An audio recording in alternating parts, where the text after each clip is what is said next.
Future tense के 4 भेदों को समझने से पहले दिए गए प्रश्न चार्ट को ध्यान से देखें और याद रखें।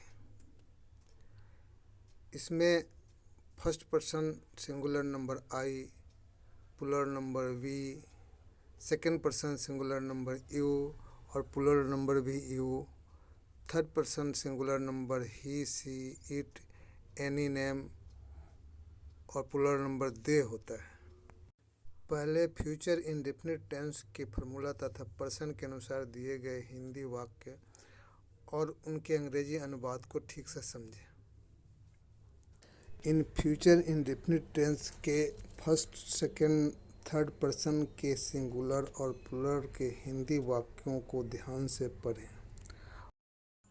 इन तीनों पर्सन के हिंदी वाक्यों का एक एक करके अंग्रेजी अनुवाद पे भी नज़र डालें। आप देखेंगे कि फर्स्ट पर्सन सिंगुलर और प्लूरल नंबर के सब्जेक्ट आई और वी के साथ हेल्पिंग वर्ब शैल का प्रयोग हुआ है। सेकेंड पर्सन सिंगुलर और प्लूरल नंबर के सब्जेक्ट यू के साथ हेल्पिंग वर्ब विल का प्रयोग हुआ है तथा थर्ड पर्सन सिंगुलर और प्लूरल नंबर के सब्जेक्ट ही, सी, राजू और दे के साथ भी विल का प्रयोग हुआ है। अतः इस टेंस का अंग्रेजी अनुवाद सारांश यही कह रहा है कि फर्स्ट पर्सन सिंगुलर और प्लूरल नंबर के साथ सहायक क्रिया शैल तथा अन्य सभी पर्सन के साथ विल का प्रयोग किया जाता है। इन शैल विल के प्रयोग के अलावा सभी पर्सन के साथ मुख्य क्रिया के रूप में फर्स्ट फॉर्म ऑफ वर्ब यानी V1 का प्रयोग होता है। इसे हमेशा ध्यान में रखें। अब फ्यूचर कंटिन्यूअस टेंस के फार्मूला तथा प्रश्न के अनुसार दिए गए हिंदी वाक्य और उनके अंग्रेजी अनुवाद को ठीक से समझें। इसमें फर्स्ट पर्सन, सेकंड पर्सन तथा थर्ड पर्सन के सिंगुलर और प्लूरल नंबर के हिंदी वाक्य दिए गए हैं।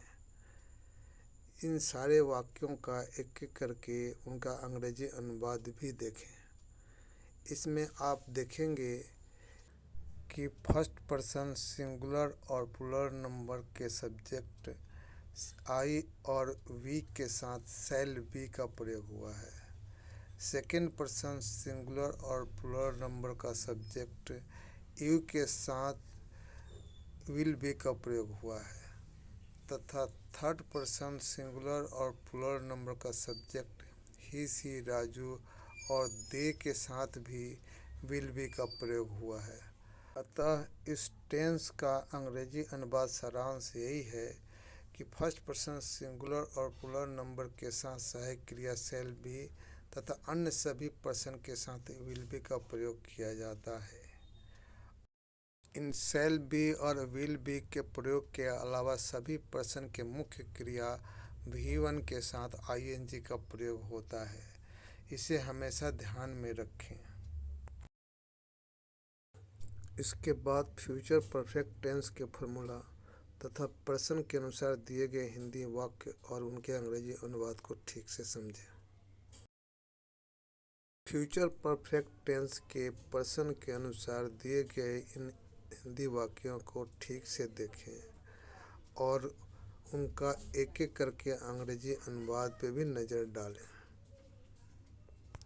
इसमें फर्स्ट पर्सन सिंगुलर तथा प्लूरल नंबर का सब्जेक्ट आई और वी के साथ शैल हैव का प्रयोग हुआ है।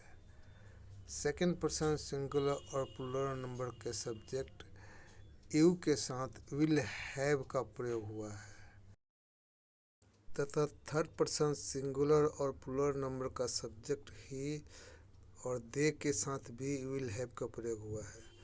अतः इस टेंस का अंग्रेजी अनुवाद सारांश यही है कि फर्स्ट पर्सन सिंगुलर और प्लूरल नंबर के साथ शैल हैव तथा अन्य सभी पर्सन के साथ विल हैव का प्रयोग किया जाता है। इसके बाद V3 यानी थर्ड फॉर्म ऑफ वर्ब का प्रयोग होता है। अंत में फ्यूचर परफेक्ट कंटिन्यूअस टेंस के फार्मूला तथा प्रश्न के अनुसार दिए गए हिंदी वाक्य और उनके अंग्रेजी अनुवाद को ठीक से समझें। इसमें फर्स्ट पर्सन, सेकंड पर्सन तथा थर्ड पर्सन के सिंगुलर और प्लूरल नंबर के हिंदी वाक्य दिए गए हैं। इनको एक एक करके ध्यान से पढ़ें और उनके अंग्रेजी अनुवाद पे भी नज़र डालें। इसमें आप देखेंगे कि फर्स्ट पर्सन सिंगुलर तथा प्लूरल नंबर के सब्जेक्ट आई और वी के साथ शैल हैव बीन का प्रयोग हुआ है। सेकेंड पर्सन सिंगुलर और प्लूरल के साथ विल हैव बीन तथा थर्ड पर्सन सिंगुलर और प्लूरल के साथ भी विल हैव बीन का प्रयोग हुआ है। अतः इस टेंस का अंग्रेजी अनुवाद सारांश यही है कि फर्स्ट पर्सन सिंगुलर और प्लूरल नंबर के साथ शैल हैव बीन तथा बाकी सभी पर्सन के साथ विल हैव बीन। इसके अलावा मेन वर्ब V1 के साथ ING का प्रयोग किया जाता है। एक बात का हमेशा ध्यान रखें, सिंस का प्रयोग फ्यूचर टेंस में नहीं होता। इस टेंस में डेफिनेट टाइम के लिए फ्रॉम और अप्रोक्स टाइम के लिए फॉर का प्रयोग होगा। अगर वीडियो पसंद आया हो तो लाइक, शेयर और सब्सक्राइब भी कर दें।